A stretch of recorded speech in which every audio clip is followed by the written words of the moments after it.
Nous vous proposons d'écouter dans un instant une rencontre enregistrée à la librairie Ombre Blanche à Toulouse, samedi 17 octobre 2020, avec la philosophe Barbara Stigler, également professeure de philosophie politique à l'Université de Bordeaux. Elle y présentait ce jour-là son essai paru chez Verdier, Du Cap aux Grèves, récit d'une mobilisation, 17 novembre 2018, 17 mars 2020. La rencontre était animée par Charles-Henri Lavielle, des éditions Anacarsis.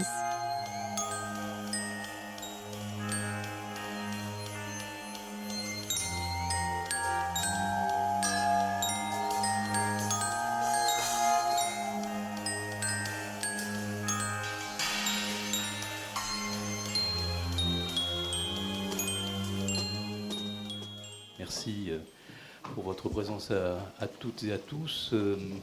Alors, du Cap aux grèves, il faut s'adapter, mais il y avait quand même beaucoup de guillemets dans il faut s'adapter. Bon, bien que finalement, nous aussi, on va aussi devoir s'adapter, tous, même si parfois on résiste à ces guillemets il faut s'adapter, parce que je crois qu'on aura quand même besoin de se retrouver de temps en temps. Ce sont des questions que l'on se pose et que se posent tant les auteurs que leurs éditeurs, la librairie et j'imagine aussi les lecteurs. Donc peut-être un mot pour introduire à cette soirée autour des travaux de Barbara Stigler et à l'occasion de la publication de ce livre chez Verdier, Du Cap aux grèves, livre qui fait suite à des travaux divers de Barbara Stigler, dont une présence au banquet du livre à la Grâce, il y a 1 an et demi maintenant, pour cette soirée qui va commencer dans quelques secondes. J'ai demandé, et il l'a accepté avec plaisir, à Charles-Henri Lavielle des éditions Anacarsis d'accompagner dans ce débat Barbara Stigler. Alors j'ai demandé aussi à Charles-Henri, non seulement parce que je crois qu'il s'intéresse à tout cela, non seulement parce qu'il publie aussi une partie de ce qui concerne les sciences dites humaines et sociales, mais aussi parce qu'il est, avec Jackie Ohayon et avec Claire Jude de la Rivière de l'université, Jackie Ohayon du Théâtre Garonne et Claire Jude de l'université, l'un des 4 co-organisateurs de l'Histoire à venir, cette manifestation que nous avons initiée il y a déjà 3 éditions et que nous avons dû reporter la 4e édition du mois de mai, édition transformée en des sessions de venir à l'histoire. Charles-Henri, je te remercie d'avoir accepté d'animer cette rencontre et de donner la parole à Barbara Stigler, que je remercie très vivement, puisque la semaine dernière, Barbara, vous avez adapté les difficultés de votre corps, il y en a de temps en temps, et vous ne vous êtes pas rendu, je crois, aux rencontres de Blois, c'est ça, où vous étiez prévu. Donc merci d'avoir maintenu celle de Toulouse, et voilà, je crois que c'est fini, je vais te tendre le micro, fais attention parce que... Bonjour Barbara Stigler, donc vous êtes professeur de philosophie politique à Bordeaux-Montaigne. Vous avez beaucoup travaillé sur la philosophie allemande et sur Nietzsche. Et le dernier livre que vous aviez sorti, donc c'était en 2019, dont Christian a parlé, c'était Il faut s'adapter, aux éditions Gallimard. Alors, la transition avec Christian sur la question de l'histoire à venir, ça tombe bien parce que, juste pour faire un petit aparté, l'histoire à venir, on est 4, comme vous l'avez dit, on discute beaucoup, il y a des universitaires qui travaillent avec nous, et à chaque fois, on essaye de voir comment on peut aller faire des interventions dans les quartiers dits populaires, etc. On se pose tout le temps des questions de savoir qu'est-ce qu'on va y faire, est-ce que vraiment ils nous attendent, il y a toujours quand même une certaine gêne et en même temps une absolue nécessité à se rendre dans ces quartiers. Et en même temps, on n'y va que quand on le décide, comme s'il n'y avait pas à l'intérieur de ces quartiers des gens qui travaillaient, des associations, etc. Et on leur apporte je ne sais quoi. Il y a toujours des disputes entre nous sur ce sujet-là. Moi, j'y tiens beaucoup, d'autres moins. Pas parce qu'ils sont contre d'un point de vue idéologique, mais parce que voilà, ils se sentent pas forcément à l'aise. Et là, pour le coup, votre livre, ce qui m'intéressait vraiment de le faire ici à Ombre Blanche, c'est que pour le coup, on est vraiment face à une chercheuse, une intellectuelle, avec un public qui a l'habitude de ce type d'écrivain, de ce type de chercheur. Et pour le coup, c'est vraiment pour vous et pour nous, à mon sens, qu'il ait fait ce livre. Ce livre, c'est un parcours d'intellectuel qui, à partir de ses travaux, a senti l'absolue nécessité de s'engager. Vous vous êtes engagé d'où vous étiez, de votre matière, de votre travail, de vos recherches, et afin qu'on puisse un petit peu évaluer ce parcours, pas en sorte de notation bien sûr, mais pour le comprendre. Est-ce que vous pourriez nous dire un petit peu sur quoi vous travaillez et notamment le dernier livre qui, à mon sens, est véritablement l'élément qui, avec la confrontation sans doute et l'événement des Gilets jaunes, a déclenché cette nécessité de vous engager. L'engagement, comme je le raconte dans ce récit, c'était pas quelque chose de bizarre pour moi ou de lointain. Et ça, en un sens, c'est quelque chose que je veux dire, pour commencer, parce que on fait beaucoup de procès sur le caractère apolitique des gens, ou dépolitisé, etc. Il faut toujours regarder depuis où on fait ce procès. Parce que quand on a eu la chance d'être politisé dès le landau, c'est assez facile de dire aux gens « Ah, ils ne sont pas politisés, regardez, ils ne s'intéressent pas à la politique. » Vous voyez ce que je veux dire ? Et moi, ce que je vois, c'est des gens qui ont parfois, effectivement, sont pas du tout nés dans un milieu politisé et qui ont fait un chemin, peut-être décevant, mais un chemin quand même. Et je vois d'autres gens qui ont eu la chance de naître dans un milieu politisé et puis bien politisé du bon côté, j'ai envie de dire, et qui font un autre chemin qui ne me plaît pas du tout, qui est vraiment un chemin de renoncement. Et je trouve que c'est pas du tout la même chose de venir de là ou d'ailleurs. Et donc pour évaluer les gens, parce que tout le monde s'évalue, c'est normal, hein, ça fait partie de la vie. Vivre, c'est évaluer, on ne peut pas s'en empêcher. Mais pour évaluer les gens, pour porter des jugements de valeur, il faut regarder d'où on vient. Donc moi, j'avais la chance, j'estime le privilège, d'être dans un milieu très politisé. Ça, c'était au départ, les années 70. Donc ce milieu, en l'occurrence, c'était le Parti communiste et les conflits avec le Parti communiste. Dans le parti ou avec, je ne sais pas très bien, peu importe. Et en fait, ensuite, tout ça, petit à petit, s'est délité. Donc ensuite, j'ai vu aussi de plus ou moins près le Parti socialiste, que j'ai très jeune, vers l'âge de 10, 11 ans, 12 ans, considéré comme un adversaire. Je ne comprenais pas plein de choses, m'exaspérait, mais j'avais un rapport plus ou moins proche avec ce parti pour des raisons familiales. Et puis ensuite, petit à petit, tout est devenu impossible, en fait. Moi qui adorais la politique enfant, très jeune, petit à petit, je ne voyais pas quoi faire.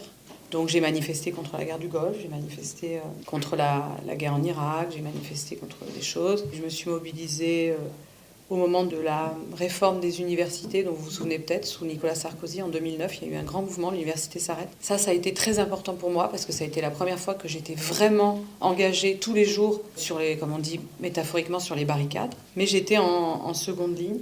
En première ligne, il y avait d'autres personnes qui étaient exposées et moi, je n'étais pas exposée. J'étais derrière. Et puis, j'apprenais et ça a duré quelques mois. Et ensuite, donc c'est tout, hein, c'est très, très... Ensuite, je me suis énormément engagée en milieu rural contre la réforme des rythmes scolaires de mes amis du Parti socialiste. Et ça a été très âpre, dur. J'ai appris des choses, mais c'était très dur, vraiment dans la campagne, avec quelques mères de famille et pères de famille, avec une mairie terrible. Enfin, c'était très dur. Et c'est tout. Et en fait, pas d'expérience politique, en fait. Donc j'arrive à mon âge, en 2019, avec ce livre « Il faut s'adapter », et je n'ai aucune expérience politique, en fait. Presque aucune.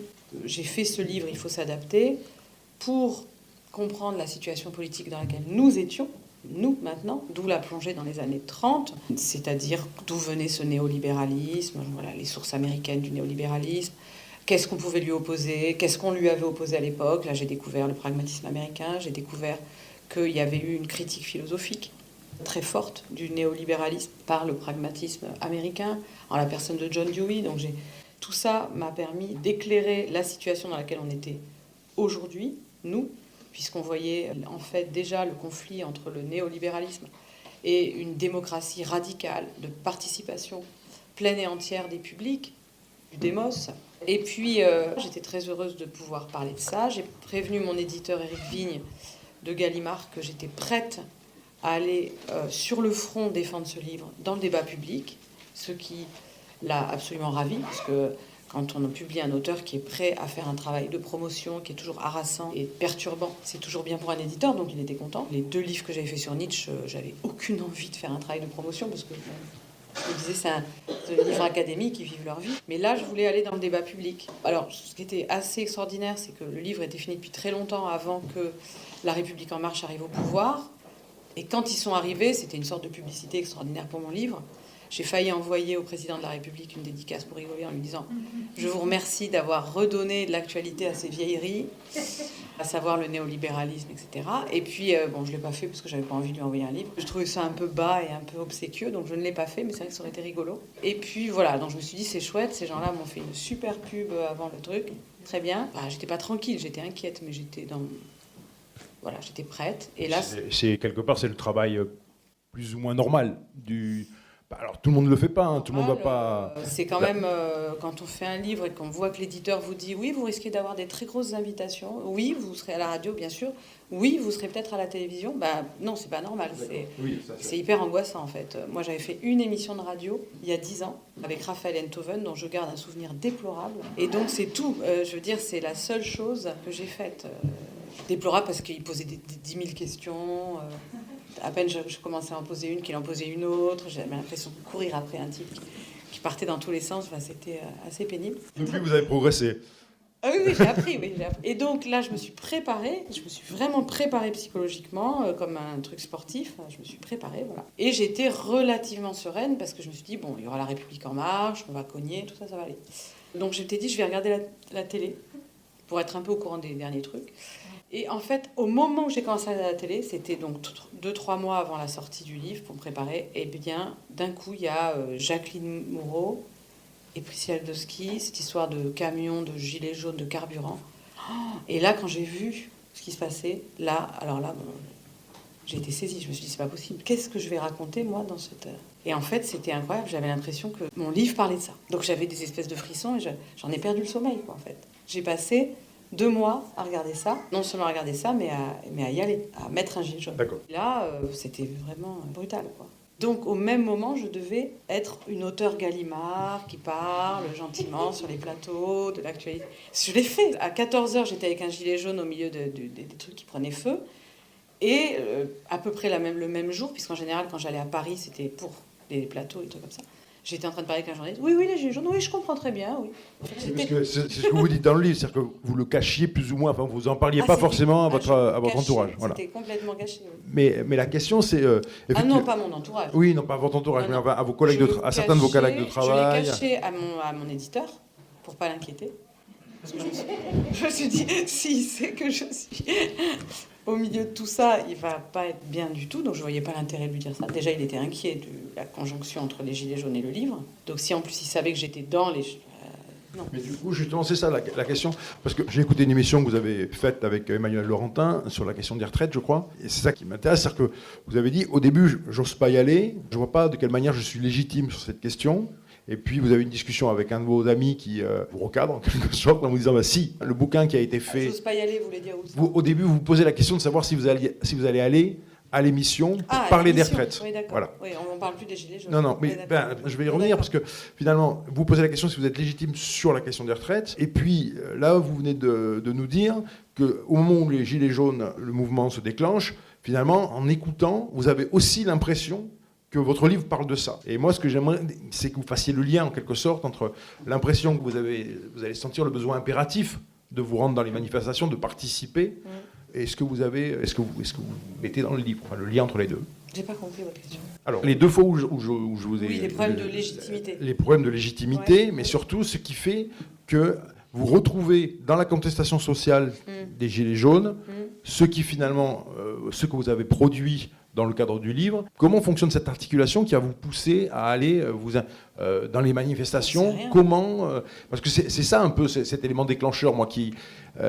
parce que finalement, c'est arrivé souvent que votre pensée explique en quelque sorte des manifestations, des problèmes sociaux. Et pour quelle raison ça expliquerait, c'est ça? Et pourquoi quelle raison je ne sais pas trop. La seule chose que je pourrais vous dire, j'ai pas eu le temps de réfléchir, mais je dirais la démarche généalogique qui est la mienne, que j'expliquais au début, explique cela, je pense. La démarche généalogique, c'est partir des problèmes du présent, comme en médecine, quels sont les symptômes, de quoi souffrons-nous, et ensuite on fait une remontée dans le passé, comme en médecine, ça s'appelle l'étiologie. On repart dans le passé pour chercher les causes, etc. Et ensuite on essaye de penser un diagnostic. Bon, c'est cette démarche très médicale, assumée par Nietzsche, pensée par Nietzsche pendant toute son œuvre philosophique, la philosophie comme médecine de la culture, qui m'a inspirée. C'est une méthodologie qui est très rigoureuse. Donc le recours au passé n'est jamais gratuit, n'est jamais décoratif, il n'est jamais pour faire je ne sais pas quoi, il est vraiment médical en fait. Donc c'est le retour en arrière pour comprendre la généalogie de ce qui nous arrive. Alors ça ne peut pas être une cause du coup, parce que sinon on serait dans la métaphysique du sujet avec un grand méchant qui serait le néolibéralisme, le capitalisme, l'industrie, enfin peu importe. Donc c'est de démarche généalogique, c'est de voir comment les filiations causales s'entrelacent, etc. Et ça donne une lumière sur ce qui nous arrive. Voilà, c'est ça la généalogie, c'est comme ça que j'ai pratiqué mon travail depuis toujours. Donc ça peut expliquer les effets d'éclairage. Voilà. Après, les problèmes de légitimité, c'est autre chose. Par exemple, là, les 2 problèmes de légitimité que vous avez rappelés sont tout à fait différents. Le premier problème de légitimité, c'est quand on voit des gilets jaunes à la télévision, immédiatement, on fabrique avec les journalistes, avec les gilets jaunes eux-mêmes et nous-mêmes, des clichés pour enfermer cette chose dans une catégorie figée. Pourquoi ? Parce qu'on a besoin, quand on est humain, quand il se passe quelque chose de nouveau, on a besoin de reconnaître. On a besoin de dire c'est ça et c'est pas autre chose. C'est rassurant. Et donc les gilets jaunes, très vite, on va dire, c'est des gens périurbains qui ont des problèmes de voiture, artisans, qui votent plutôt à droite, c'est qu'ils ne votent pas. Ils sont anti-État, Voilà, on va faire un tableau, un portrait chinois du gilet jaune, plutôt homophobe, plutôt raciste, plutôt dans un lotissement, plutôt, etc. Évidemment, dès les premières minutes, je n'y crois pas un instant. Je sais que ce sont des clichés fabriqués à toute vitesse. Bien sûr que dans les gilets jaunes, dans les cortèges, il y a des homophobes, il y a des racistes, mais il y a aussi des antiracistes, il y a aussi des homosexuels. Bref, donc c'est complètement ridicule. Mais en même temps, je me mets tout de suite à moi aussi fabriquer des catégories, malgré moi. C'est-à-dire, ce sont en gros des gens, des périurbains, c'est pas ma culture. Hein, voilà. Ils vont pas m'apprécier, je vais avoir des habits trop, je sais pas quoi. On n'est pas dans le même monde. Voilà. C'est ce qui fait que, parce que quand il y a un mouvement social, qui à mon avis, celui-là est potentiellement insurrectionnel, extrêmement puissant, tout se met en place, même en nous, pour cadrer, enfermer et dépotentialiser, si vous voulez. En disant, bon, ben, c'est juste des gens, c'est une catégorie, ils veulent payer moins pour leur bagnole. Et du coup, quand on fait ça, on sépare tout. Et du coup, on se dit, ben, est-ce que j'ai le droit, moi, d'aller là ? J'ai immédiatement vu ce mécanisme, ça m'a immédiatement exaspérée. Et du coup, j'ai pris mon gilet jaune et j'y suis allée. Je me suis dit, après tout, moi aussi, j'ai des problèmes de bagnole. Ce qui est vrai. D'ailleurs, j'ai dû la vendre parce qu'elle ne passait plus au contrôle technique. Moi aussi, j'ai des problèmes en fait pour payer mon loyer régulièrement. Moi aussi, enfin, c'est bon, quoi. Donc, en réalité, ça suffit ces histoires de est-ce que j'en fais partie, est-ce que j'en fais pas, est-ce que je suis une vraie gilet jaune, est-ce que je suis une fausse gilet jaune. Ça, c'est des catégorisations à la Ruth Elkrief sur BFM TV. Pour elle, un vrai gilet jaune est raciste, populiste, etc. Et du coup, elle s'énerve, comme je raconte dans le livre, quand elle a son raciste populiste devant elle. Elle lui dit alors, c'est qui votre chef ? Puisqu'un populiste veut un chef. Dans la définition. Le populiste adore avoir un chef. Alors elle dit, puisque vous êtes populiste, quel est votre chef ? On ne veut pas de chef. Ah ben non, c'est pas possible ça. Elle s'insurge. Parce que ça ne rentre pas dans ces catégories. Donc voilà, ça c'est des problèmes de légitimité qu'il faut combattre et qui nous hantent. Et c'est un exemple, parmi tant d'autres que je décris dans ce livre, de toutes ces choses qui nous handicapent pour entrer dans des luttes sociales. Et il y en a plein. Donc ça c'est un exemple, voilà, de choses qu'il y a en nous, qui nous bloquent, qui nous empêchent de participer, d'entrer dans la mobilisation. Et le deuxième problème de légitimité n'a en fait rien à voir. C'est que, bon, d'abord, j'en avais marre de m'occuper de ce livre. Il faut s'adapter. Parce que, bon, j'avais fait quand même plein de choses. Donc, au bout d'un moment, il faut aussi savoir passer à autre chose et arrêter de toujours parler du même livre. Donc, j'en avais marre et je considérais que j'avais fini la période de promotion du livre. Arrive le mouvement contre les retraites dans la suite des Gilets jaunes. Évidemment, immédiatement, je me sens concernée, mais je n'ai pas fait le lien avec mon travail. Dans mon livre, il faut s'adapter, il n'y a pas une seule fois le mot retraite. Donc Emmanuel Laurentin me demande d'aller parler des retraites. Honnêtement, je n'y connais rien, à part ce que tout le monde sait, des choses basiques sur la retraite par capitalisation, répartition, enfin vraiment, le b.a.-ba. Je ne me sens pas légitime, je ne vois pas dans ma recherche ce qui fait que j'ai quelque chose de plus à dire que n'importe quel citoyen. Donc, dans mon premier mouvement, entre la lassitude de parler du livre et ça, je dis non. Et effectivement, il y a cette discussion avec quelqu'un qui m'est très cher et qui me dit non, c'est dans ton livre. En fait, cette question des retraites, la manière dont c'est précisément dans ton livre. C'est le droit de se retirer qui est fondamental dans ton livre, en fait. Parce que ce qui se passe avec le néolibéralisme, c'est que plus personne n'a le droit de se retirer de la compétition mondialisée, etc., etc. Tout le monde doit y être, même les enfants, dès l'entrée en maternelle, hein, avec les évaluations qui mettent tout ça, tout le monde en compétition, qui mettent toutes les zones d'éducation en compétition, etc. De la maternelle jusqu'à l'EHPAD. Il faut être dans la performance jusqu'au bout, hein, avec la mobilité, la lutte contre la dépendance, enfin, jusqu'au bout, en passant par l'asile psychiatrique, où il faut être autonome, se prendre en main, la NPE, enfin Pôle emploi, et partout en fait. Et les chercheurs, bien sûr, n'ont plus le droit de se retirer, hein, il faut qu'ils soient dans la course en permanence. Et donc, sans qu'il me fasse toute cette démonstration, il a su me dire, j'ai oublié ce qu'il m'a dit, mais que oui, c'était pile dans le sujet. Vous dites que vous avez effectivement, par le passé, au moment de la guerre en Irak, participé, au moment en 2009, participé, et vous, sans doute vous apprenez, mais ce qui est pas surprenant, mais ce qui est intéressant vraiment dans la démarche que vous, c'est qu'une fois que vous rentrez dans ce mouvement-là, dans ces mouvements-là, parce qu'il y en a plusieurs, il y a l'université, il y a la retraite, il y a les gilets jaunes, vous allez quelque part une sorte de découverte en découverte, et notamment sur la question des organisations et la question du temps, et surtout sur la question de la matérialité. Et finalement, ce qui me semble être, moi, une sorte d'articulation importante dans le livre, c'est ce passage de cette dimension théorique que vous avez posée à une dimension pratique qui va jusqu'à... moi, j'adore le passage où, à un moment donné, vous dites, bon, allez, j'achète une carte papier de Bordeaux, j'achète un agenda et je me mets à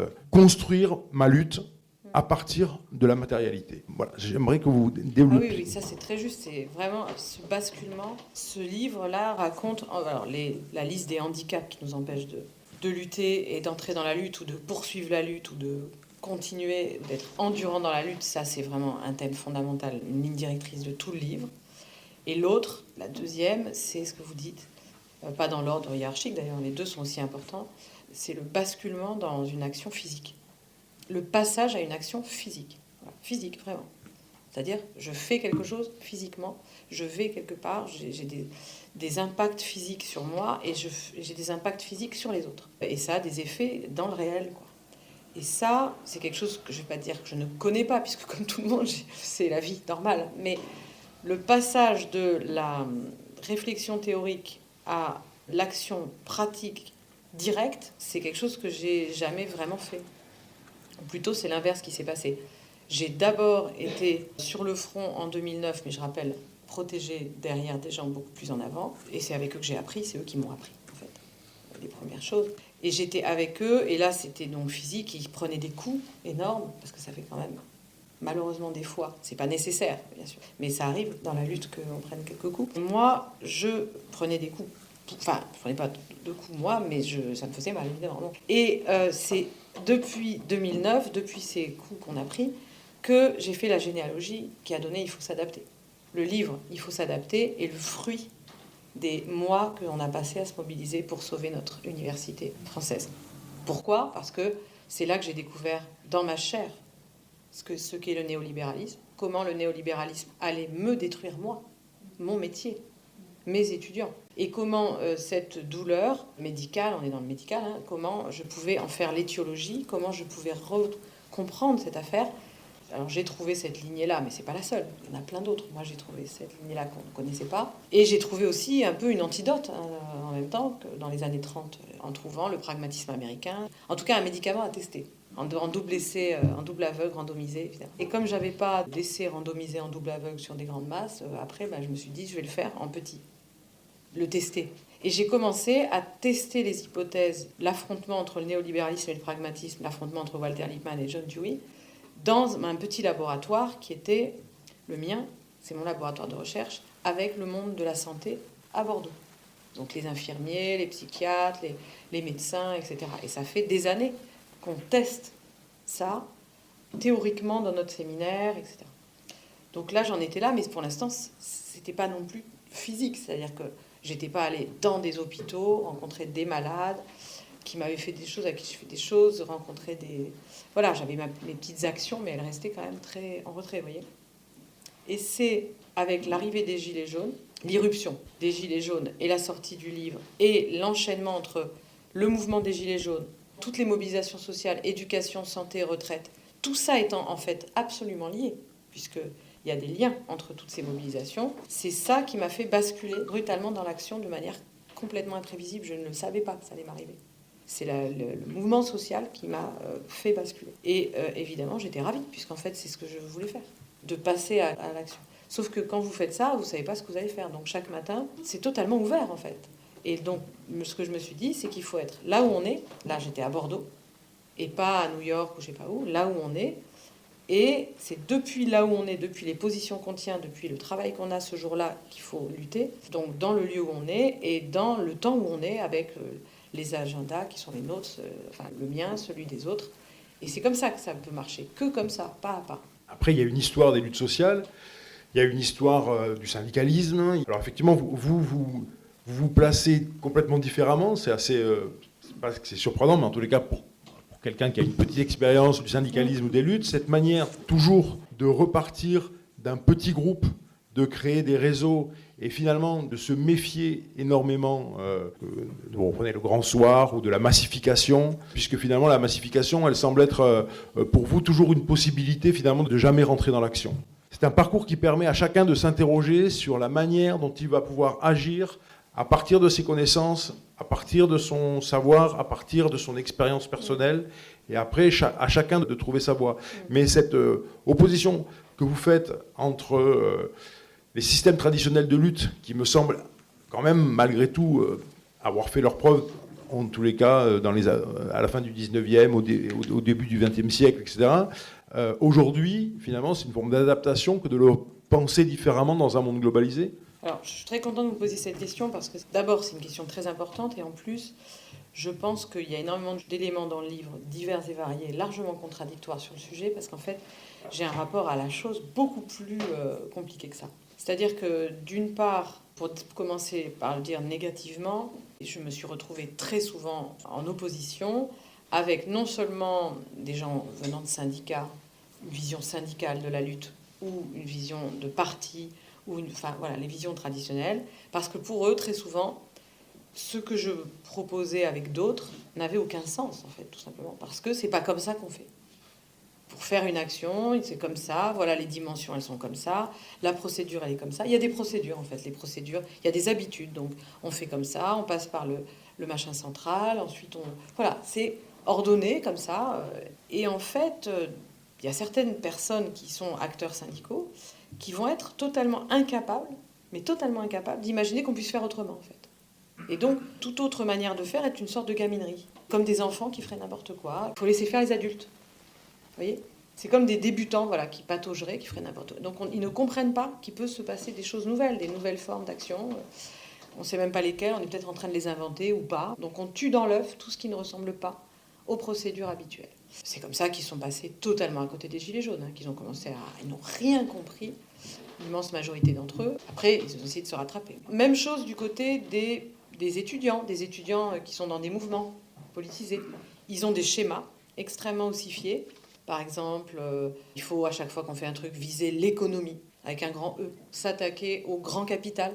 Si c'est une autre action qui ne vise pas l'économie comme adversaire, c'est absurde, parce que c'est que ça, et on n'a pas le temps, il faut avancer. Pendant ce temps, le rouleau compresseur du capitalisme mondial est en train de nous broyer, donc tout doit être... Voilà, et ça ne peut pas être autre chose. Si on fait autre chose, par exemple, si on propose de transformer nos cours en université alternative pour réfléchir sur qu'est-ce qui est en train de nous arriver, non, ça c'est un divertissement de petits bourgeois, de profs qui ont pas de problème, qui sont des privilégiés. Non, il faut d'emblée aller sur les raffineries pour les bloquer. Donc, toutes ces choses-là, en elles-mêmes, ne sont pas fausses. Moi, avec plaisir, j'irai avec grand plaisir bloquer une raffinerie, je ne l'ai pas encore fait. Si ça me paraît logique dans la semaine de faire ça, j'y vais, moi, il n'y a aucun problème. C'est juste que c'est des espèces d'habitudes et de procédures ossifiées qui tendent à distinguer en fait, les vrais experts, les vrais professionnels de la lutte, et puis les débutants, les gens qui n'y connaissent rien, les béotiens, qui essayent en fait peut-être d'inventer quelque chose, et qui sont peut-être en train d'inventer quelque chose. En fait. Donc ça, c'est un premier problème. D'un autre côté, il y a un second problème qui est l'inverse, c'est les gens qui sont dans l'action directe, qui inventent, comme moi et mes camarades, et qui sont incapables de comprendre qu'il y a une histoire des luttes, qu'il y a des appareils de parti, qu'il y a des syndicats, et que c'est extrêmement précieux.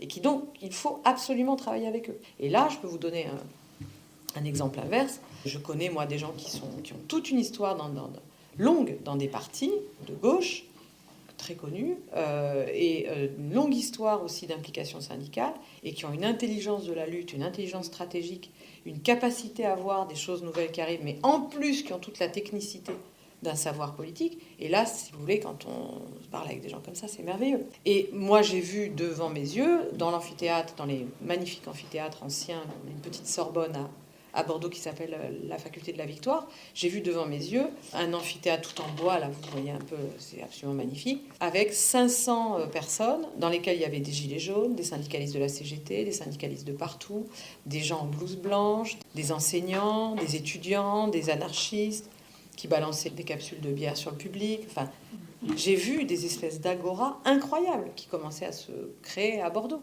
où ces gens qui, a priori, étaient plutôt partis pour se détester, par exemple les Gilets jaunes et la CGT. Je ne sais pas si vous vous souvenez des rapports entre Philippe Martinez et les Gilets jaunes. Au début, c'était absolument terrible. Ces gens qui étaient a priori plutôt partis pour se détester, qui là se mettaient à se parler. Des Gilets jaunes qui venaient voir les syndicalistes, qui disaient « Vous avez l'air sympa, finalement, nous, on a besoin de discuter avec vous sur l'histoire de la CGT, ça nous intéresse. » Des gens de la CGT qui me disent « Oui, mais nous aussi, ça nous intéresse énormément ce que vous faites. Quelle raffinerie vous allez aller bloquer, on vient avec vous. » Voilà. Donc en fait, c'est tout à fait possible de faire ça. Simplement, plein de choses s'organisent pour s'empêcher, là à nouveau, c'est un des handicaps de la lutte, pour que les uns soient contre les autres, quoi. Voilà, c'est un peu ça le problème.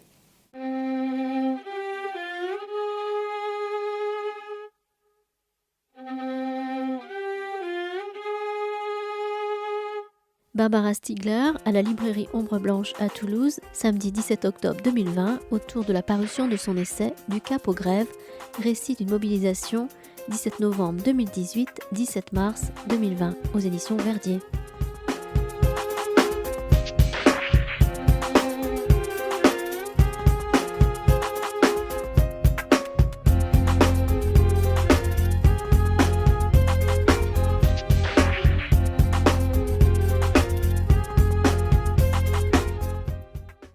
Après, il y a aussi toutes les nouvelles formes d'invention. Comme vous le dites, parfois elles bloquent une réflexion sur les organisations syndicales et leur fonctionnement, et notamment sur la question du conflit. Il y a un passage qui m'a marqué, c'est quand vous parlez de l'expérience qui a été Nuit debout et de la tentative de la remettre en place, notamment dans le milieu étudiant, où finalement on veut repartir à zéro et inventer des formes d'organisation, mais que ces formes d'organisation, finalement, elle pose un problème, et je crois que ça c'est en rapport aussi avec ce que vous avez fait en philosophie politique, elle pose le problème de la hiérarchie, y compris dans la lutte, et y compris dans les savoirs. Et le moment où, effectivement, rien n'est possible dans une des réunions qui a lieu, parce que, d'une certaine manière, tout est mis à plat, le savoir est discrédité, les compétences sont discréditées, uniquement au profit d'une égalité.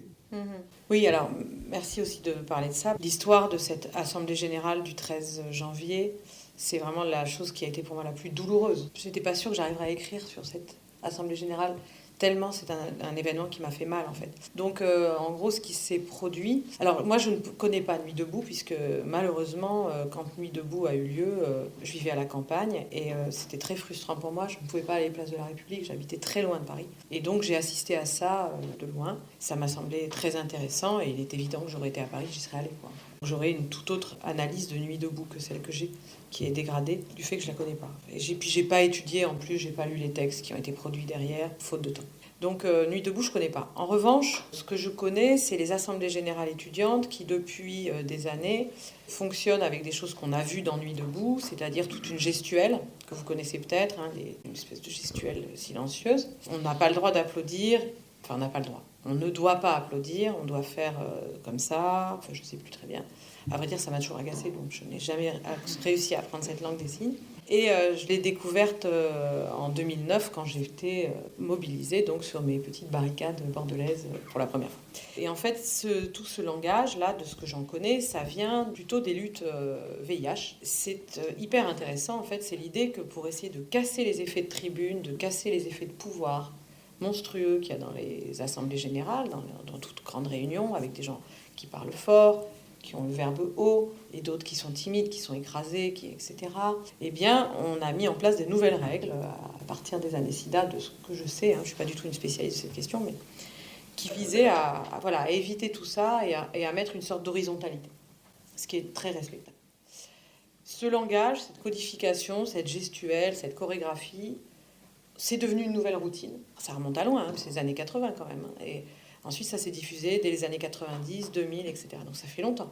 C'est une routine étudiante, c'est une routine de ces âgés, et on la retrouve à Nuit debout. À Nuit debout, ça a été intéressant parce que les gens discutaient sur comment on pourrait repenser ces règles, ces tours de parole et tout ça. Donc c'était réflexif. Mais là, dans ces âgés, c'est pas réflexif du tout. C'est comme ça qu'on fait. Je me souviens d'un étudiant qui m'a dit, après cette terrible assemblée générale du 13 janvier, on a fini dans un café avec un étudiant ou au téléphone, c'était houleux, et il m'a dit « Vous avez transgressé les règles de l'AG ». Je dis « Pardon ? Vous avez transgressé les règles de l'AG ». Je Je dis, ah oui, les règles sont saintes, quoi. C'est, en fait... Mais d'où viennent-elles, ces règles? Je ne les connais même pas. Avant de monter à la tribune, je vous ai dit que je ne connaissais pas les règles de l'AG. Je vous ai demandé de me former avec votre camarade. Vous ne l'avez pas fait. Et ensuite, vous dites que j'ai transgressé les règles de l'AG. Je ne les connais pas. Donc, elles sont où? Elles sont codifiées quelque part. En réalité, effectivement, donc ils mettent en place des règles, ils héritent de règles qui n'interrogent pas. Enfin, je parle de ce mouvement-là, hein, pas de tous les mouvements et de toutes les AG, mais là, de ce que j'ai vécu. On n'interroge pas les choses parce que c'est les règles, c'est comme ça, c'est bien. Et puis, on ne s'interroge pas sur les effets de ces règles. Alors, très concrètement, ça a donné la chose suivante. Et moi, je trouve que dans une action politique, comme vous l'aurez compris, un engagement, ou même quand on travaille, simplement quand on fait son travail, je trouve qu'il est fondamental d'être toujours réflexif, de se demander quel est le sens de ce que je fais en ce moment, quel que soit le travail qu'on fait, quelle que soit l'activité, et a fortiori quand c'est une activité politique. Enfin, faire une activité politique sans réflexivité, c'est une absurdité absolue. Enfin, voilà. Donc, quand on fait un truc, même si c'est un détail, pourquoi le fait-on? Et là, en fait, j'ai vu un certain nombre d'AG dans ce mouvement avant le confinement, là, qui étaient en fait les unes derrière les autres, bousillées sous mes yeux par ces règles, en fait. Alors pourquoi? Parce qu'en gros, c'est 2 minutes chacun, pas plus. Quand ça commence à être un peu véhément, etc., tout de suite on sent que la tribune s'énerve pour faire taire cette personne parce qu'elle est en train de prendre le pouvoir. Prise de pouvoir, domination. Si en plus c'est un homme, alors là c'est le mâle. Si en plus il est blanc, là c'est le mâle blanc, etc. Bon, si c'est une femme basanée, peut-être qu'à la limite on va les laisser peut-être plus parler. Je caricature à peine. Hein. Donc tout est un peu comme ça. Tout autrui est forcément quelqu'un qui veut le pouvoir et qui veut vous écraser. Donc il faut, alors que ça fait 3 mois qu'on est ensemble et qu'on boit des coups, mais c'est pas grave, on est toujours un danger les uns pour les autres, et donc il faut absolument éviter toute forme de, inégalité, je ne sais quoi, avec, voilà, quelque chose qui serait plus fort que quelque chose d'autre, plus haut que, etc. Or pour moi, ça c'est le réel. Enfin, je veux dire, ce qui fait que quelque chose est réel, c'est qu'il y a cette espèce de relief, vous voyez ce que je veux dire, cette espèce de paysage réel. Et les luttes sociales sont pleines de ces hauts, de ces bas, et c'est ça qui fait cette histoire syndicale, partisane, politique. C'est pour ça qu'elle est si précieuse, c'est qu'il faut hériter de toutes ces hauts, ces bas et ces moments forts. Et là, on entre dans un monde où tout doit être pareil, en fait, égalisé, comme à la poste, hein, les uns derrière les autres, 2 minutes chacun, enfin vraiment. Et en fait, ça bousille toutes les réunions, parce qu'au moment où quelque chose pourrait commencer à se cristalliser de collectif, il est détruit par l'accumulation des points de vue individuels, la juxtaposition en fait des points de vue individuels les uns à côté des autres. Et à la fin, on n'est que dans l'arithmétique, hein, qui vote pour, contre, ne s'abstient. Et ça ne donne rien, c'est-à-dire qu'il n'y a aucun démos qui se constitue en fait.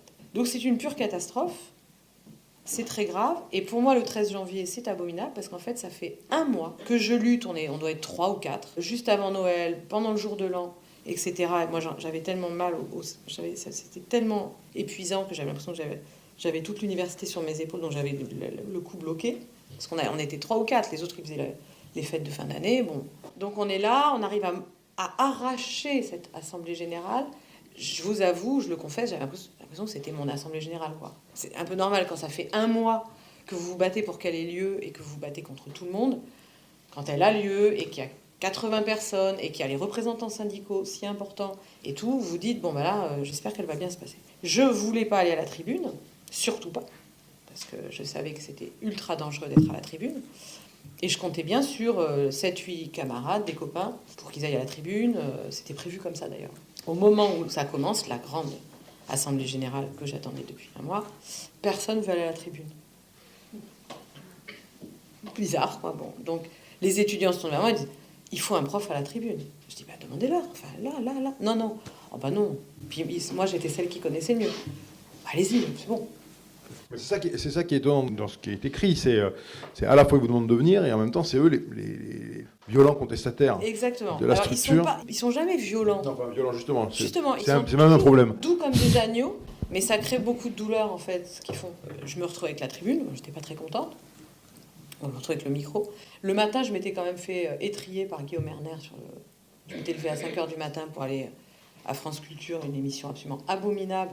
Tous les gens de l'AG le savaient, puisque ça avait fait grand bruit. Bon, je trouvais que c'était pas très sympa de me retrouver à 18h, alors que je m'étais levée à 5h du matin, qu'il m'était arrivé ça. Je trouvais moyennement sympa qu'on m'envoie, en fait, me faire écharper. Voilà, je trouvais que mes camarades étaient moyennement sympas, quoi. Donc, camarade. Moyennement camarade. Ouais. Donc je me retrouve à la tribune et je dis aux étudiants qui me connaissaient, vous savez très bien que je ne connais pas les règles de l'AG, donc expliquez-moi rapidement quelles sont les règles de l'AG. Ils ne m'expliquent pas. Le truc commence, on est projeté, c'était une AG très très très importante, et ça a été abominable, ça a été vraiment hyper violent. C'est-à-dire que dès que j'ai pris la parole au début, je me suis fait allumer par pas mal de filles d'ailleurs, essentiellement, qui me faisaient comprendre qu'il fallait que je me taise, que j'étais une dominatrice. Alors jamais, on ne parlait jamais à moi, mais on parlait de ces profs qui se prennent pour je sais pas quoi, avec leurs trucs, alors que nous, notre problème, c'est la précarité, etc. Tout était basé sur la compétition des égaux et sur une espèce de lutte des classes entre étudiants paupérisés et enseignants-chercheurs stars, plein d'argent et plein de luxe. C'était ignoble. Donc moi, j'étais là, donc à essayer de me battre. Je disais, mais c'est pas la question, là, le problème, il est là. Enfin, il y a des enjeux. Je voulais faire parler la déléguée syndicale. Personne ne voulait lui donner la parole, alors qu'elle était enfin là. J'étais ravie qu'elle soit là. Tout était comme ça. Alors ça, ce sont des exemples qu'on trouve, et après il y a plein d'autres ces choses. Exemples, ils disent quelque chose absolument. Sur le fait qu'en fait, on a tous des handicaps de toutes sortes et on a une vision du monde qui tend à détester en fait la véhémence. Quand quelque chose commence à prendre, qu'il y a une véhémence, que les esprits commencent à s'échauffer, on est dans un moment où c'est très mal vu. Il faut que tout soit à égalité, voilà, pas un mot au-dessus de l'autre, etc. Sinon, c'est violent, domination. Comment voulez-vous faire un mouvement social avec ça? Alors qu'en réalité, c'est la dernière chose que je voulais dire à ce propos, les règles de l'AG, en fait, les gens qui les connaissent et qui en ont l'habitude, c'est formidable pour les inégalités, en fait, parce que ensuite, j'ai vu comment ils faisaient. Il suffit d'être très malin, il suffit de s'inscrire 40 fois au tour de parole. En fait, il y a plein de trucs à savoir, sans jamais avoir l'air d'être prendre le pouvoir. En fait, prendre le pouvoir radicalement, mais de manière dissimulée. Donc, en fait, j'ai trouvé ça extrêmement intéressant de voir comment, dans la mobilisation elle-même, on produisait les conditions pour que jamais ça marche pas. Donc, ça y est, je vous laisse ça. J'ai une dernière question, parce qu'après, je pense que c'est intéressant que le public prenne la parole, mais moi, la question qui m'intéresse, c'est comment, puisque vous êtes allé de la théorie à la pratique, comment, finalement, vous parliez de réflexivité tout à l'heure, comment, aujourd'hui, peut-être avec le recul, cette expérience-là a modifié votre manière de penser d'un point de vue plus académique, enfin, en tous les cas, plus théorique? Je ne sais pas si ça a modifié ma manière de penser d'un point de vue théorique. Je suis pas sûre, je ne m'en rends pas compte. Je sais juste que là, ça m'a énormément armée pour ce qui nous arrive là. C'est-à-dire que tout ce travail d'investigation de ce que c'est qu'une grève, et qu'une grève n'est pas du tout le cliché qu'on a tendance à... Voilà, une grève spontanément, qu'est-ce que c'est? C'est d'arrêter de travailler. Non, une grève, c'est pas ça. Profondément, c'est arriver à travailler autrement, arriver à se réapproprier notre outil de travail, notre lieu de travail, arriver à faire de notre lieu de travail un lieu de liberté.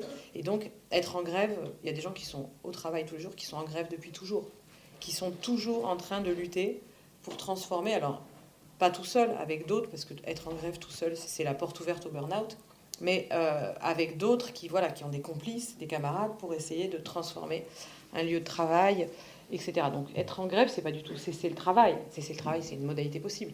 Mais c'est refuser le travail prescrit et inventer un autre rapport au travail ou à l'éducation ou à tout ce qui est de l'ordre du travail, quoi, pour en faire une activité libératrice et qui a du sens. Et c'est armé de cette redéfinition de la grève, qui est en fait l'enjeu du livre aussi, puisque ça finit par les 11 thèses sur la grève, qui sont une réponse aux 11 thèses sur Feuerbach de Marx. C'est armé de cette redéfinition que j'arrive à survivre aujourd'hui. Quand il y a eu le confinement, ça a été très douloureux pour tout le monde. Mais moi, ce qui m'est arrivé, c'est qu'on avait nos agendas qui étaient remplis, on avait notre mouvement qui commençait à prendre dans toute la France. Il y avait des villes comme Bordeaux, ça prenait partout, et on a été fauchés en plein vol avec une violence inouïe. C'est-à-dire que, voilà, on nous a coupé des ailes qui commençaient à grandir, brutalement. Ça a été extrêmement violent. Je me suis retrouvée enfermée, comme plein de gens, avec l'impression qu'on m'enfermait, que le pouvoir m'enfermait. Et c'était très, très douloureux. Et je me suis dit, je vais continuer ma grève, enfermée.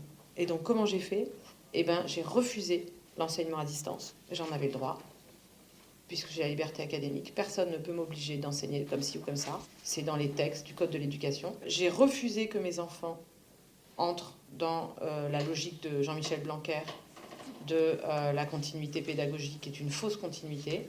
Et tout ça, je l'ai fait en essayant de trouver des complices partout pendant le confinement, y compris dans l'équipe enseignante, y compris partout, des journalistes. Sans arrêt, j'ai constitué mon réseau, alors que j'étais toute seule, avec mes enfants. Et ensuite, aujourd'hui, c'est pareil. Aujourd'hui, ma grève, c'est d'arriver à donner des cours en vrai à mes étudiants. C'est 3 semaines de lutte à l'université, 3 semaines de lutte acharnée pour arriver à donner des cours. Donc la grève, c'est pas ne plus aller à la fac. La grève, c'est aller à la fac sur des modalités que je considère politiquement bonnes avec d'autres. Voilà, et c'est ça une grève. Et ça m'aide énormément aujourd'hui, puisque au lieu de me sentir impuissante, au lieu de me dire je ne peux rien faire, on est peut-être en train d'assister à un glissement de régime. On a l'impression parfois que la Chine est notre nouveau modèle. Qu'est-ce qu'on fait? On nous empêche de parler, on nous empêche de nous voir, on nous empêche de sortir, on nous empêche d'aller au théâtre, on nous empêche tout, on nous empêche de manifester. Eh bien oui, moi on m'empêche tout ça, ça m'est insupportable, mais je fais tous les jours quelque chose. Je fais tous les jours quelque chose qui me donne l'impression que je résiste. Alors ça peut paraître tout à fait ridicule, donner un cours dans un amphi à 60 étudiants, donner un autre cours dans une salle avec 30 soignants infirmiers, et donner un autre cours sur la démocratie et son histoire à 30 autres master-doctorats, ça peut paraître rien du tout, mais en fait c'est pas rien, parce que c'est plus d'une centaine de personnes avec lesquelles on fait de la politique, qui sont en train de se politiser, qui eux-mêmes ont envie d'entrer en lutte, et en fait c'est de la politique, tout simplement. Et l'université, c'est un lieu politique par excellence. Et il y a plein de lieux de travail qui sont des lieux politiques par excellence. Les transports, l'éducation, l'administration, le théâtre, la librairie, enfin bref, pratiquement tous les lieux peuvent être politiques en fait. De toute façon, après, je pense qu'on l'a bien vu que pendant le confinement, quand même, ce qui a sans doute rendu le fait qu'il n'y ait pas une véritable catastrophe sanitaire et sociale, c'est aussi l'intelligence collective des associations qui ont distribué de la nourriture, collecté de la nourriture dans les squats et autres. Et finalement, de ça, rien n'en a été fait après le premier confinement. C'est-à-dire qu'effectivement, on peut penser ça. Là, ce que vous décrivez, cette action qui était extrêmement utile, importante, plus qu'utile, nécessaire et admirable, c'est pas la même chose. Moi, je parle de grève. Là, ce que vous décrivez là, c'est pas une grève. En fait, c'est une solidarité absolument indispensable. Ce sont des actes. Vous voyez, moi, je vous parle de grève. La grève, c'est là où on est dans son travail. Et son travail de lycéen, son travail d'étudiant, n'importe quel travail. Comment on peut, alors même qu'on a l'impression qu'on ne peut rien faire, faire quelque chose? Et là, le grand danger, c'est de le faire tout seul. Tout seul, devant son écran, en parlant avec ses copains le soir ou sa famille, et continuer à lutter tout seul. Ça, c'est vraiment extrêmement dangereux pour la santé mentale. Il faut le faire avec des alliés. Donc il faut repérer des complices, même si on n'est que 10, même si on n'est que même 6. 10, c'est déjà beaucoup, c'est énorme. Même si on n'est que 6, même 3, déjà, on peut faire des choses.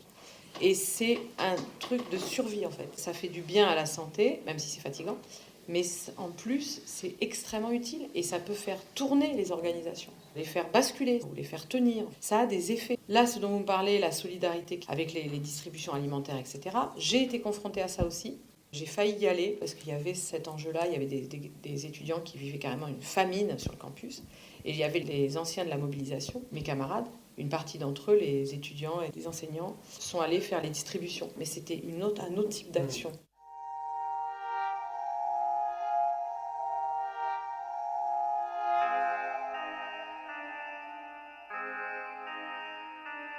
Sur les tensions internes des Gilets jaunes, je ne peux pas tellement vous renseigner parce que moi j'ai défilé régulièrement avec les Gilets jaunes, mais je n'ai pas connu de l'intérieur le mouvement Gilets jaunes. Je n'ai pas été sur des ronds-points où les choses se faisaient, je n'ai pas été à Commercy, je n'ai pas été dans les assemblées des assemblées. J'ai juste défilé avec un gilet jaune comme ça. Donc c'est un mouvement que je ne connais pas de l'intérieur. Maintenant, je dirais, pour vous répondre, plusieurs choses. La première chose, c'est que nous ne savons pas ce que va devenir le mouvement des Gilets jaunes, nous ne savons pas s'il est fini. Il peut très bien recommencer demain matin, personne ne le sait. Ou dans 2 ans, ou dans 1 an. Donc ça, on n'en sait rien, ce qu'il deviendra, on ne sait pas. Ensuite, sur le fait de est-ce que les Gilets jaunes doivent devenir un parti, si c'est ça votre question, écoutez, j'en sais rien, mais j'ai du mal à poser les questions en ces termes. Je pense que c'est pas tellement le problème. La question, c'est trouver des stratégies Et c'était exactement comme la grève. Les gilets jaunes ne sont pas en grève, puisque ce n'est pas dans leur travail qu'ils sont gilets jaunes, c'est dans l'espace public, c'est autre chose. Hein, c'est pas une grève qu'ils font. Quand ils ne travaillent pas, ils vont dans l'espace public. C'est ce que j'ai fait avec eux le samedi. C'est pas la même chose que la grève. Qu'il s'agisse de la grève ou qu'il s'agisse de la manifestation dans l'espace public, ce sont deux choses différentes et qui évidemment sont complices. Il s'agit d'être efficace pour résister au pouvoir et pour bloquer le pouvoir actuel, qui est un pouvoir qui détruit tout, qui détruit quasiment tout. Là, ils sont en train d'achever de détruire l'éducation, d'achever de détruire la santé, toutes les formes de santé, à la faveur ou grâce à la complicité de ce petit pangolin. Ils sont en train de tout détruire. Donc le but, j'en sais rien, moi, s'il faut faire des partis, pas des partis, j'en ai aucune idée. Et puis finalement, ça dépend. Il faut voir à chaque fois, ici, maintenant, là où on est, qu'est-ce qu'on fait. Au bout du compte, je pense que les médias ont adoré montrer que les Gilets jaunes avaient des énormes problèmes pour se structurer, parce qu'ils ne voulaient pas de chef, parce que ceci, et que n'importe quel bon petit démos doit vouloir son chef. Sinon, il faut qu'il arrête, parce que ces gens, ces chroniqueurs comme Ruth Elkrief et les gens qui ont le discours un peu Sciences Po, etc., pour eux, le démos doit se soumettre à un chef. Voilà, c'est comme ça ne peut pas être autrement. Donc il faut des chefs, et si on n'est pas capable de sortir des chefs de son mouvement, c'est que c'est un mauvais mouvement. Et ça, c'est un discours que je conteste absolument.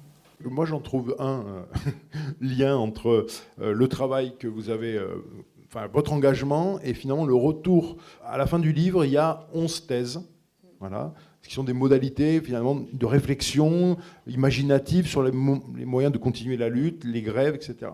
Et il y a un moment où je suis un peu surpris parce que j'ai l'impression que c'est presque une résistance individuelle. Alors je me trompe sans doute un peu parce que en continuant la lecture, puis en continuant, je crois que c'est à la 8e et la 9e et la 11e m'éclairent.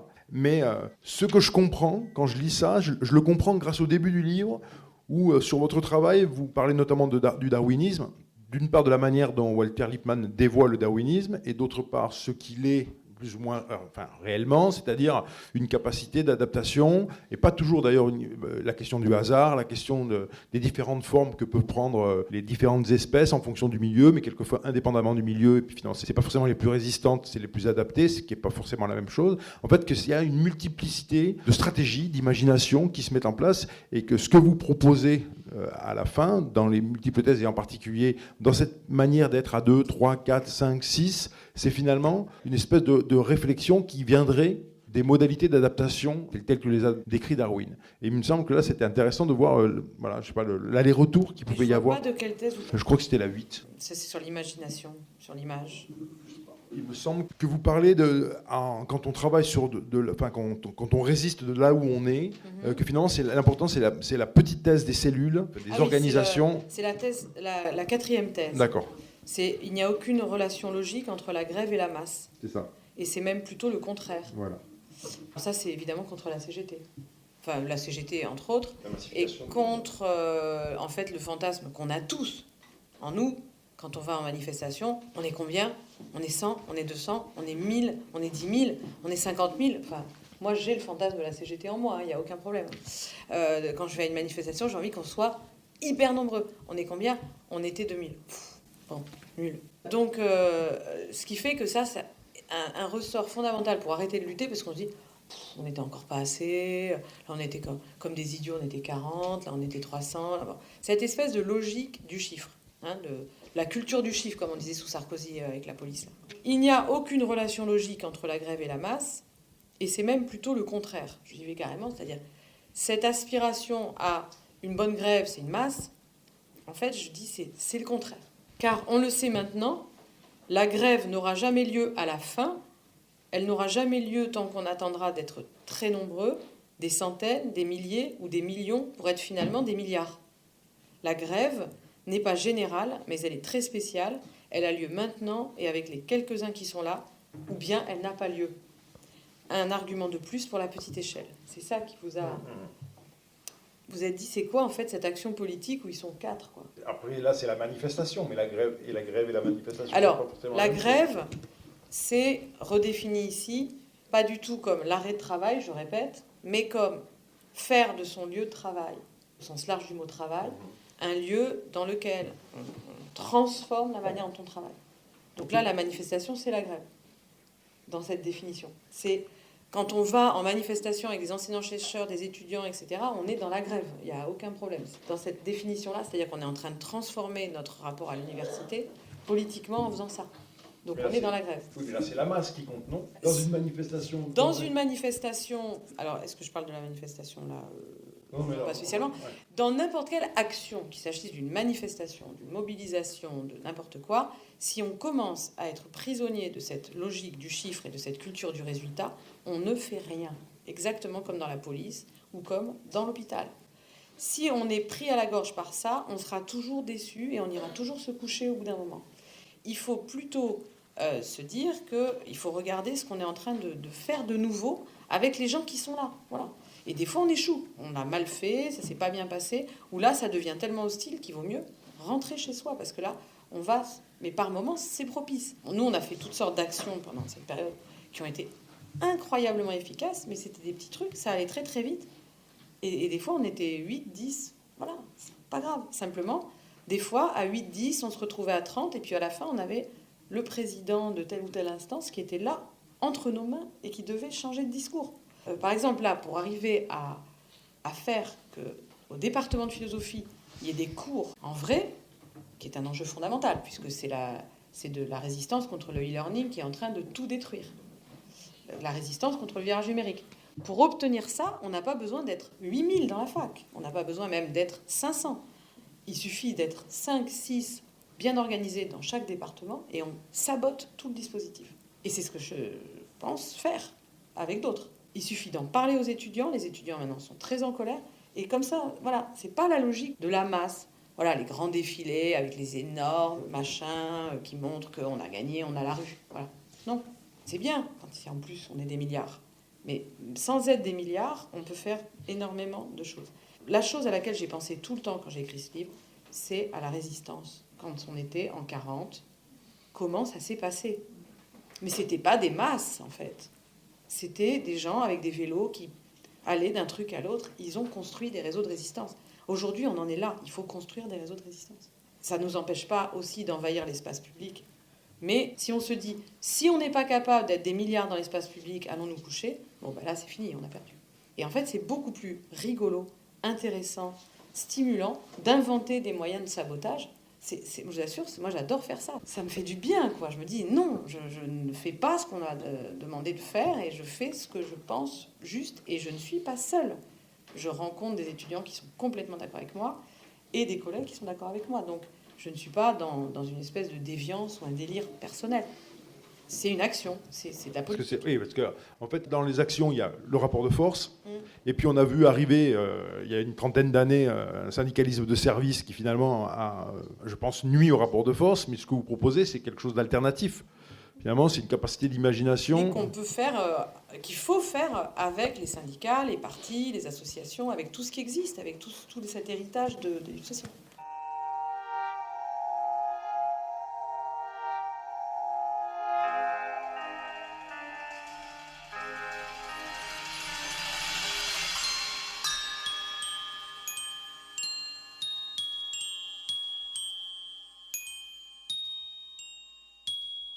Alors, c'est une très difficile question, j'ai du mal à vous répondre, ça m'a toujours beaucoup habité cette question de l'insurrection. Au fond, je ne sais pas très bien ce qu'est une insurrection. Je manque de réflexion critique, historique, nourrie, je ne suis pas assez mûre sur cette question. Insurrection, c'est vrai que c'est un processus puissant qui se prépare depuis longtemps, qui à un moment entre dans un espace de visibilité, justement, devient visible. Ça ne signifie pas forcément que le sang doit être versé. Bien sûr qu'il y a des insurrections avec sang versé, mais pas nécessairement. Très souvent, pendant ce livre, je me suis demandé si on n'était pas entré dans un processus insurrectionnel, si j'étais pas en train d'y participer. Et j'avais d'autant plus l'impression que j'étais en train d'y participer qu'on annulait mes conférences, on déprogrammait mes émissions, on fermait mes salles pour des motifs politiques. Je me suis dit, en fait, je suis peut-être en train de participer à un processus insurrectionnel, et il doit y avoir la même chose à Strasbourg, à Lille, à Toulouse, dans d'autres pays européens. C'est un moment comme ça, voilà. Insurrection ne veut pas forcément dire qu'on sort les armes et que le sang est versé. Mais la question de la violence, elle se pose toujours, en face et en nous. Mais de toute forme de violence. Je pense qu'une véritable insurrection, si c'est une vraie insurrection, qui a un potentiel historique dont on se souvient, etc., je pense qu'elle n'est pas possible s'il n'y a pas eu tout ce travail politique, minuscule, invisible, qui fait que les gens ont commencé à se transformer, à changer, etc. Et je suis convaincue que c'est ce qui est en train de se passer, en fait. Quand je compare la nature des échanges que j'ai avec les étudiants, avec les gens de la rue, avec mes collègues, qui sont parmi les moins résistants de tous, mais ça c'est raconté par Marc Bloch dans L'étrange défaite, paraît-il, que je viens d'acheter tout à l'heure, qui est donc l'idée que, c'est pas là, c'est pas dans ces milieux-là qu'on résiste en premier. Les milieux, je veux dire, universitaires, etc. Ce que je vois entre maintenant, c'est ce potentiel, en fait, de rupture que les gens ressentent, toute génération confondue, et ce que j'ai connu dans les années 90, où, en fait, tout le monde avait l'air assez content, à part une minorité de gens politisés, des choses comment elles se passaient. Ça avait l'air de déranger personne. Moi, j'étais absolument révoltée, mais je me sentais très seule. Il y a eu vraiment un changement, c'est-à-dire qu'on est entré dans un moment, depuis autour du début de la crise, l'apparition de la crise écologique des années 2000, le tournant là, le terrorisme, la crise écologique, la crise financière, l'impression qu'en fait les modes de domination, néolibéralisme, ultralibéralisme, ultracapitalisme, social-démocratie finissante, que tous ces divers modes de domination étaient en fait en train de nous mener à une catastrophe. Donc les gens se sont progressivement repolitisés, mais pas au sens où ils sont entrés dans des partis, ou pas au sens où ils ont des programmes clés en main, mais au sens où ils sont inquiets de la chose politique et où ils ont envie de parler de politique. Ce qui n'était pas du tout le cas quand j'avais 20 ans. Je considère que ça, c'est un progrès, même si c'est le signe qu'on est dans une situation très inquiétante. Mais en tout cas, on est dans une époque hautement politique.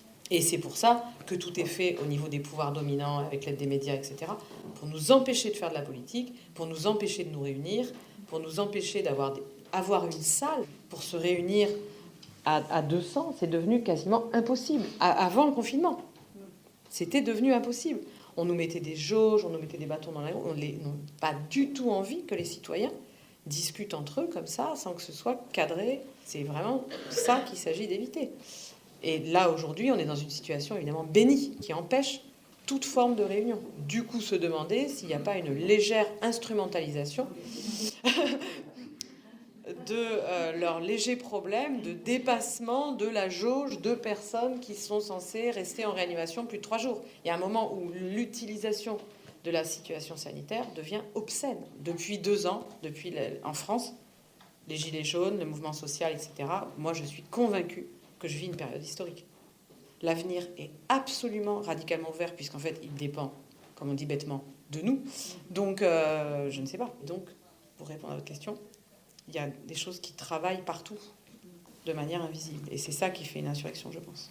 Je crois tout simplement qu'il faut des choses de bon sens, à savoir que quand on commence à souffrir dans notre travail, par exemple devant la manière dont sont gérés les lits d'hôpitaux, je prends l'exemple des soignants, et que ça fait des années, au bout d'un moment, on s'agrège, on trouve des complices, on dit c'est pas possible, et on s'organise juste pour cette histoire de rotation de lits d'hôpitaux. Ça a l'air de rien, ça a l'air pas intéressant, ces histoires de lits d'hôpitaux. C'est sûr que ça fait moins rêver que la question de qu'est-ce qui va prendre la suite du léninisme. Mais en fait, c'est hautement politique. Et donc les gens dans le soin, sous mes yeux, parce que ça fait 10 ans que je travaille avec eux, se sont politisés partout dans le monde, autour des histoires de lits d'hôpitaux. Et aujourd'hui, ils existent. C'est devenu un corps politique, le corps soignant. Les infirmières sont beaucoup plus politiques qu'avant. Avant, elles se battaient pour leur statut d'infirmière dans les années 80. C'était très important. Reconnaître la fonction infirmière. Vous vous souvenez des grands mouvements, c'était très important, mais c'était de la reconnaissance du métier, etc. Là, c'est des analyses politiques. Qu'est-ce qui détruit l'hôpital? Pourquoi? Etc. etc. Pareil pour l'école, pareil pour les impôts, pareil pour tous les métiers, en fait. D'abord, à commencer par tous les métiers qui sont des métiers pour le public, de service public, etc. Et ensuite, dans le privé, c'est la même chose, c'est-à-dire pourquoi on produit ce qu'on produit, etc. Auprès de qui on peut aller chercher des appuis pour produire autrement, dans quelle entreprise on peut aller travailler.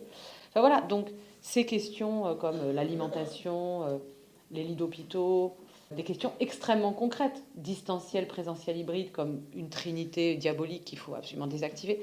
Toutes ces choses-là, ce sont des outils de politisation.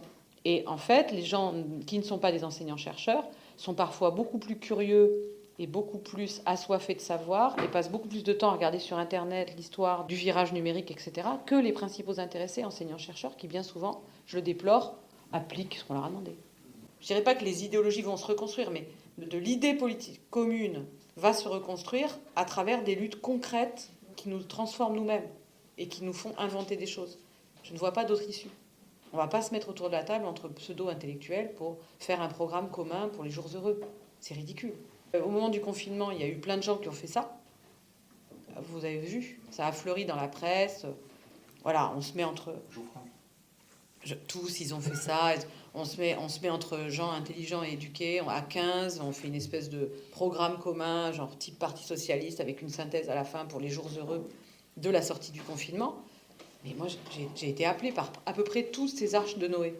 Mais j'ai dit non. Enfin, je suis désolée. Moi, ma grève, c'est confiné contre le virage numérique. Hein. Votre machin, là, je ne vois même pas de quoi vous parler. Merci beaucoup. Hein. Merci beaucoup.